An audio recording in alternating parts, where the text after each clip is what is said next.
guys, this is Zexonite. Welcome to the Zex Talk and welcome to Shiny September. This is a series I'm doing this month where I take a look at my favorite and least favorite shiny Pokemon of each generation.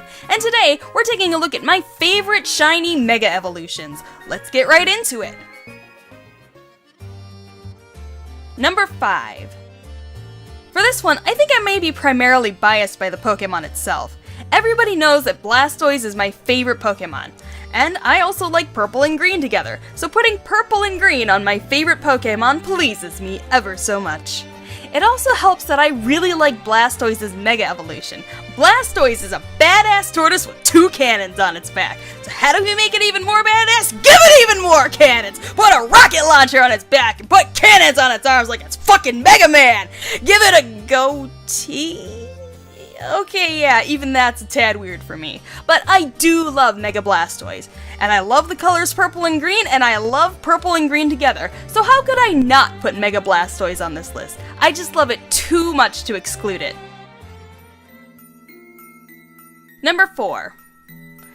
Gengar is infamous for its crappy shiny. Of course this is a shiny which barely changes, and of course that annoys everybody.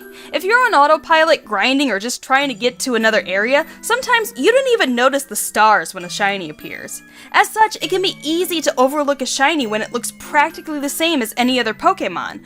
Not that you can catch a Gengar in the wild, but I understand the annoyance. Ghastly and Haunter have such cool shinies, and Gengar just looks the same. And it's one of the worst offenders too. Most of the shinies that barely change at least look different enough to where you could probably tell the difference between them. But you could be battling someone with your shiny Gengar and they wouldn't even notice.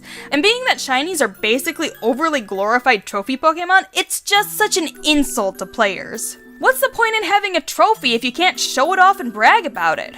Fortunately for Gengar, when it Mega Evolves, the shiny completely changes. I like to think that Game Freak heard the complaints about shiny Gengar and attempted to make something that looked so different that you could never confuse the two. Because I can appreciate when a company or creators know when to listen to their fanbase and can have enough humility to make a few changes that the fans want to see, and that's exactly what they did with Mega Gengar. Even if you are monochromatically colorblind, there's no way you'd ever confuse the original and the shiny. But in addition to being a great improvement on shiny Gengar, shiny Mega Gengar also looks really cool and is very well colored. Shiny Mega Gengar is white, which is a color that we typically associate with ghosts, and I think making its eyes purple as a nod to the original form was a great idea. But one thing that I want to point out is that if you look at it very closely, it's still a pink and purple gradient, just like original Mega Gengar. But it's so lightened and desaturated, it appears to be white at first glance. I can really appreciate that they didn't just slap some white on it, but they left just enough of a hint of the original form. Shiny Mega Gengar is scary cool. Number 3. This is one that I was actually originally considering for my Gen 3 list, but I put Camerupt on that list because it just appealed to me a tad bit more. I didn't want to put a repeat, but Mega Camerupt would have been the one vying for this spot. If you wanted Mega Camerupt to be on this list, just know that if it was, it would probably take up this spot. Manectric and Camerupt, while they don't really look similar in their original forms, their shinies change in a similar way, combining both black and yellow in a way that I find to be really kick-ass for both of them. When they Mega Evolve, Camerupt loses that yellow coloring, probably because it gets the lava, so I can understand the change. Still, it looks badass in black though. Shiny Mega Manectric, however, not only retains its yellow and black color palette, but it changes the yellow to a much more bright, stark yellow. They could easily have made this design really corny, but I think they did enough with the design to definitely give it the aesthetic of a lightning bolt without it being too overt. Like, Manectric's just a lightning bolt now. No, it's a motherfucking lightning dog and it looks fucking awesome.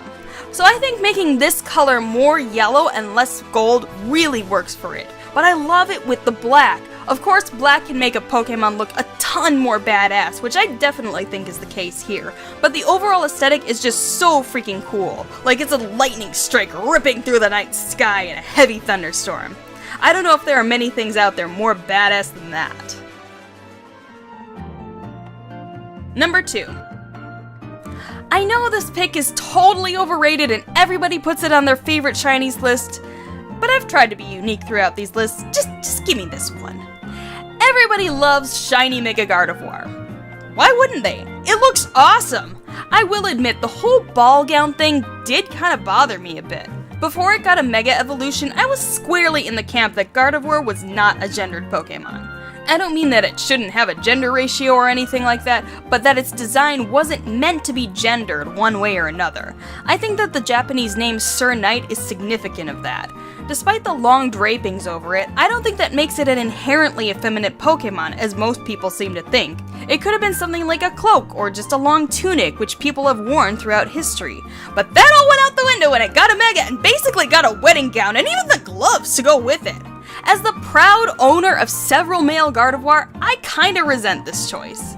I'm not making a comment that guys can't wear dresses or anything like that, but it's clear with this decision that they basically threw everything about Gardevoir being a Pokemon of both genders out the window and would seem to imply that Gardevoir was meant to be female. Despite all that though, Shiny Mega Gardevoir's black gown is just so awesome that I can overlook all the gripes that I have with the Mega. Despite everything I said about the fact that I think the male Gardevoir shouldn't be neglected, this thing looks like a kick-ass femme fatale. Like some kind of secret agent in a spy movie where everybody has to go to a ball undercover in formal attire, but she's got all these gadgets and spy gear tucked away in her gloves and stuff. I kinda wanna see that movie now. Coming this November, Gardevoir is Poke-Spy. Anyway, I like a lot of the other color choices as well. I like that it retains the coloring from the original shiny, but brightens it up a bit. To be honest, Shiny Gardevoir is one of those shinies that kinda irritates my eyes. It doesn't physically hurt me like Yanmega or Sceptile, so I didn't put it on my worst of Gen 3 list, but it's still kinda irritating to look at. I think it's the amount of blue and white together that just makes the color a bit too bright for me. But when it turns Mega, Shiny Mega Gardevoir turns mostly black, so it makes the blue less intense. And I think brightening it up a bit also makes it easier on the eyes, at least for me. Shiny Mega Gardevoir. Poke-Spy. Fuck yeah!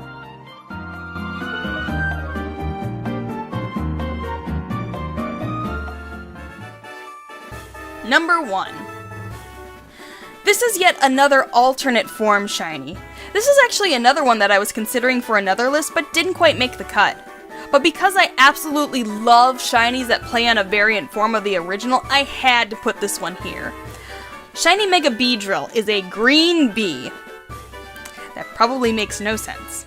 Well, setting aside the fact that I love green and blue and they go well together with the black stripes, it actually does make sense. Did you know that there are actually green bees? Yeah, these are real! There's actually an entire genus of bees known as Agapostamon, and most of them are, in fact, green. And I just think that that is one of the freaking coolest things in nature. So to see it on Mega Beedrill is really awesome for me. And the fact that it's an alternate form just ups the awesomeness for me. So I see Mega Beedrill as a form of Vespula, otherwise known as Yellow Jackets, and Shiny Mega Beedrill as a form of Agapostamon. Scientifically, it doesn't really make a whole lot of sense, but I can definitely appreciate this allusion to the fact that green bees even exist. Shiny Mega Beedrill is an awesome reference to an awesome natural phenomenon, and I think it's super kick-ass. That's it for this Shiny September's X Talk, but the next one will be out soon. Thank you for watching, hopefully I will see you in the next video, and goodbye to you all, sirs and madams, and everyone in between.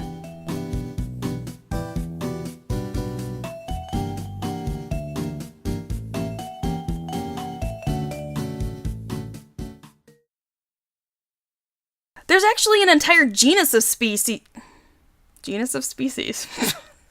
That makes scientific sense.